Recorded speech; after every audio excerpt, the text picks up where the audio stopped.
100 বছর পর আফগানিস্তানে ইসলামী ইমারত কায়েম হয়েছে, সিরিয়া ইনশাআল্লাহ ইসলামী ইমারত কায়েম হবে, কাশ্মীর স্বাধীন হবে, চেচনিয়া স্বাধীন হবে, বসনিয়া স্বাধীনতা লাভ করবে।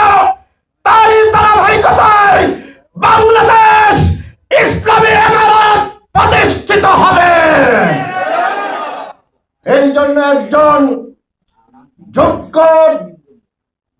আমিরের প্রয়োজন, আর সেই আমিরের দায়িত্ব ইনশাআল্লাহ আমাদের রাহবার, এদেশের তাওহীদি উলামায়ে কেরামের রাহবার, এদেশের ইসলামী আন্দোলনের আপসহীন রাহবার, হক ও হক্কানিয়তের বলিষ্ঠ কণ্ঠস্বর আল্লামা মামুনুল হকের নেতৃত্বে, খেলাফত মজলিসের নেতৃত্বে আগামী দিনে বাংলাদেশে ইসলামী ইমারত প্রতিষ্ঠিত হবে।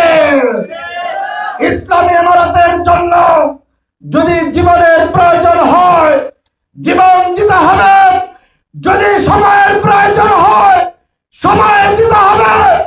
ইসলামী ইমারত প্রতিষ্ঠিতের জন্য মুজাহিদরা তৈরি থাকতে হবে। ঘর বাড়ি, চাকরি বাকরি, ব্যবসা প্রতিষ্ঠান সব ছেড়ে রাজপথে জিহাদে অবতীর্ণ হতে হবে। কারা কারা রাজি আছেন ইনশাআল্লাহ? আল্লাহ তাআলা আমাদের এই সম্মেলনকে কবুল করুক। আগামীর বাংলাদেশ ইসলামের বাংলাদেশ, আগামীর বাংলাদেশ খেলাফতের বাংলাদেশ। নারায়ে তাকবীর, আল্লাহু আকবার।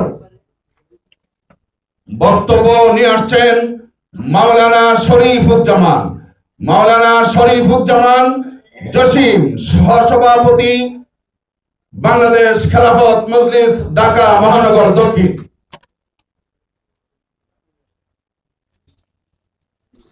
উপস্থিত থাকবেন মাওলানা হাবিবুর রহমান, সহসভাপতি, বাংলাদেশ খেলাফত মজলিস, ঢাকা মহানগর উত্তর।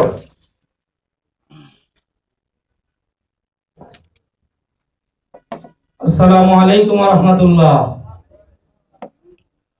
বাংলাদেশ খেলাফত মজলিস ঢাকা মহানগরী কর্তৃক আয়োজিত আজকের এই কর্মী সম্মেলনে মঞ্চে উপবিষ্ট অতিথিবৃন্দ, ঢাকা মহানগর উত্তর এবং দক্ষিণের বিভিন্ন শাখা থেকে আগত প্রিয় দায়িত্বশীল বৃন্দ, সময় সংক্ষিপ্ততার কারণে ভূমিকা ছাড়াই বলছি, আজকের আমাদের এই কর্মী সম্মেলন ঢাকা মহানগর উত্তর এবং দক্ষিণের কর্মী সম্মেলন।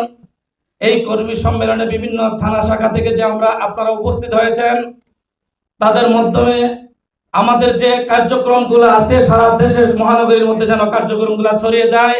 আমাদের কর্মীর যে 4টি বৈশিষ্ট্য রয়েছে, সেই 4টি বৈশিষ্ট্য কর্মীর যে কাজ 4টি রয়েছে, সেই 4টি কাজ যেন যথাযথভাবে পালন করা যায়, সেই আশাবাদ ব্যক্ত করে সবাইকে মোবারকবাদ জানিয়ে সংক্ষিপ্ত করে শেষ করছি।